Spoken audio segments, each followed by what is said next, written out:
అరవింద్ గారు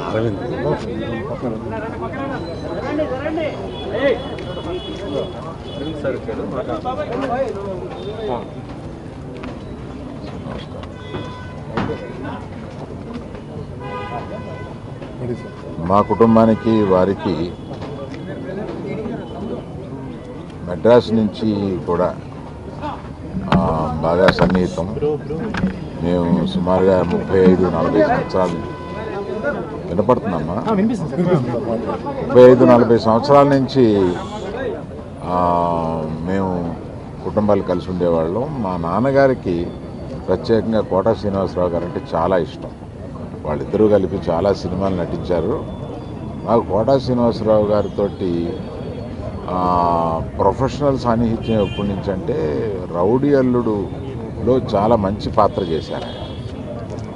ఆ పాత్ర పోషించిన దగ్గర నుంచి ఆయనకి కూడా కెరీర్లో ఒక మంచిది రావడమే కాకుండా సినిమా కూడా బాగా పోయింది. ఆయనతో ఇప్పుడు చాలా టైం గడిపేవాళ్ళం. ఆయనతో టైం గడిపితే తెలియదు. చాలా సరదాగా చాలా చలుక్తులు వేసి చాలా బాగా మాట్లాడతారు ఆయన. అటువంటి మా కుటుంబానికి సన్నిహితులు. అదే కాకుండా ప్రభాకర్ గారని ఆయన అల్లుడు నా దగ్గర 30 సంవత్సరాలుగా ఉంటున్నారు. అది ఒక బంధం మాకు. అప్పుడప్పుడు ఈయన గురించి అడుగుతూ ఉంటారు. ఇవన్నీ కాకుండా వారి పర్సనాలిటీని మర్చిపోలేం. ఎప్పుడు ఆయనతోటి I look forward to spend time with. అటువంటి ఆయన ఇవాళ లేరు. ఆయన కుటుంబానికి నా ప్రగాఢ సానుభూతి తెలియజేస్తున్నారు.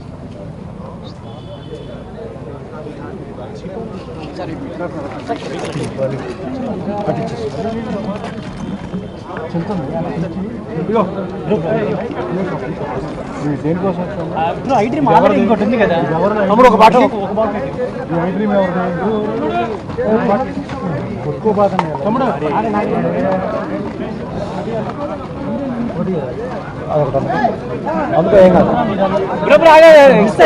ఒక్క నిమిషం మీరు కదలద్దు వైల్ కాదు బ్రో. మీరు మీడియానా బ్రో? ఎవరు మీరు?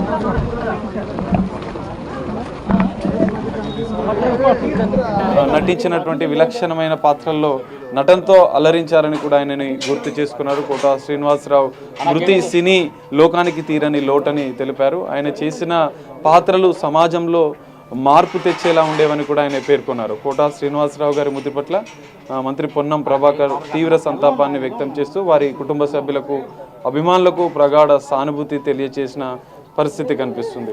ఇప్పటికే మనం చూడొచ్చు అనేక మంది అభిమానులు సినీ రంగ ప్రముఖులు చేరుకుంటున్నారు. ఒక్కొక్కరుగా ఆయన నివాసానికి చేరుకొని కడసారి ఆయనను చూసేందుకు కూడా తరలి వస్తున్న పరిస్థితి కనిపిస్తుంది.